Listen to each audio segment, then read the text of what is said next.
So yes, the Mineralogy division offers mineralogical services from throughout the mine value chain, from exploration all the way to rehabilitation.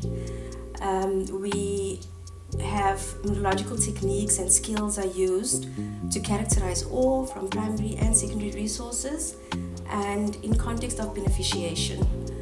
So in terms of process design, we're quite pivotal, as well as troubleshooting in the minerals industry and assisting with environmental issues. We are offering services to both the internal divisions at Mintek as well as external clients. Okay, no, that's awesome.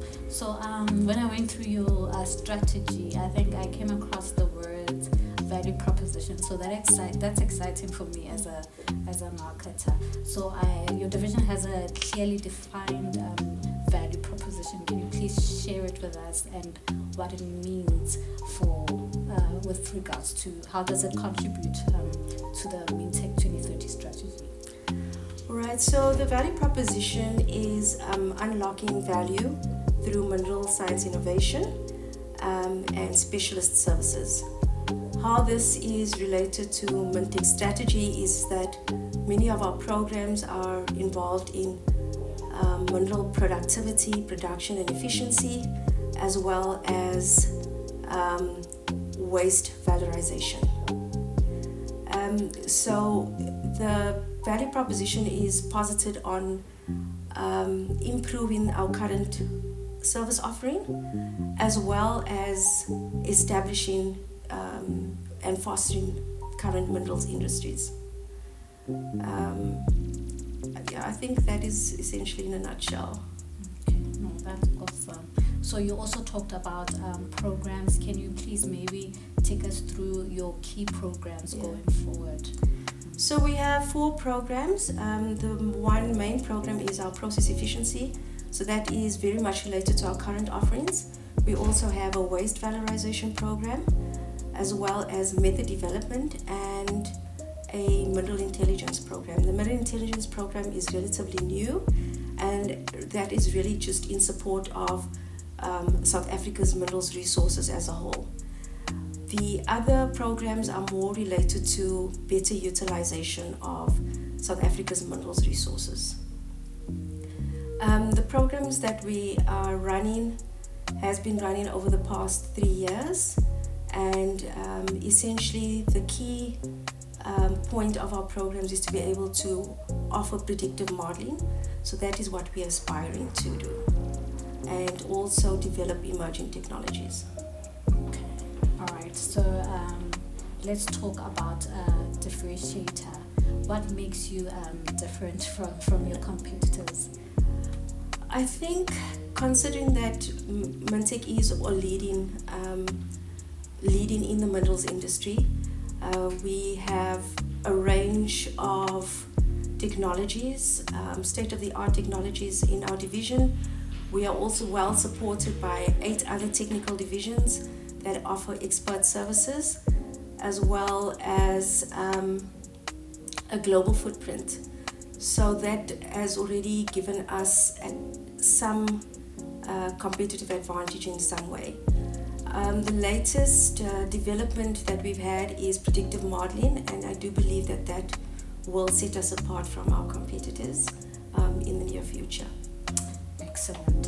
So Mintek believes in developing talent and having a capable workforce. So what is Mineralogy's plans in that regards? How are you planning to build that capable workforce? How are you planning to also retain the talent that you would have attracted? So that's quite a difficult thing to do in the current landscape, but essentially there are 4 aspects that we are looking into. The first one is obvious training, and to develop our staff, we're looking at very formal training. We've also tapped into Mintek's Nature Masterclass opportunity in that space. Many of our staff has the opportunity to build on their research capabilities. Recruitment is also quite critical for us right now. There are certain skills that we don't have, and we're hoping to acquire those through the recruitment process. There's also the higher qualification pursuits that we have at Mintek. Everybody is encouraged to improve their qualification. Through those qualification enhancements, we have an opportunity to also develop new research technologies, build capacity, and also form collaborations with other institutes.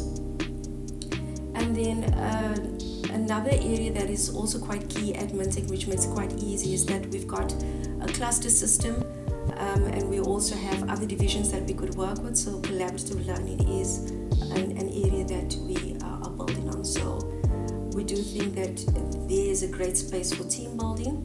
Also recently in our division, we have created research group leaders, and we are hoping that they would be able to build their own spaces, their own programs, and that should develop our capable teams. Awesome, yes. So let's talk about the money. How are you planning to remain financially sustainable or bringing in more money for the division? Yeah, so what is always key is that we do have clients that we need to retain, so we'll continue with the type of marketing that we have been doing, developing those relationships with those clients.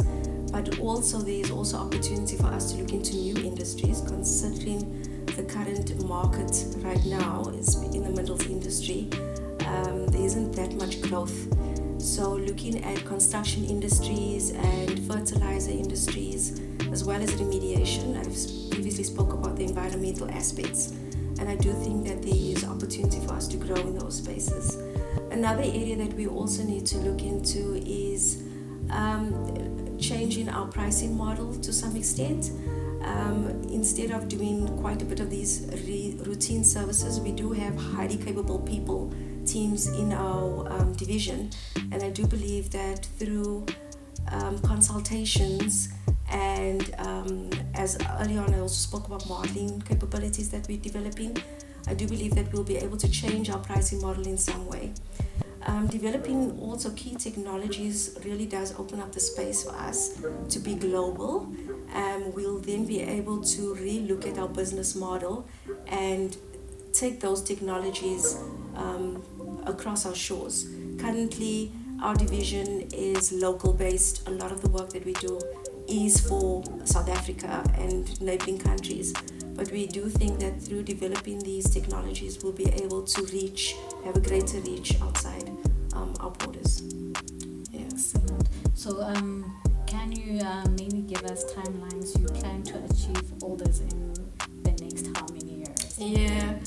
So the predictive modeling we've already spent about 2 years in that space. Another 2 to 3 years should get us to the point of commercialization, but we're already having conversations with many of our collaborative partners to see how they can assist us with marketing those technologies that we are developing. Collaboration has become a critical aspect for us. It's the only, I think, the best route for us to actually get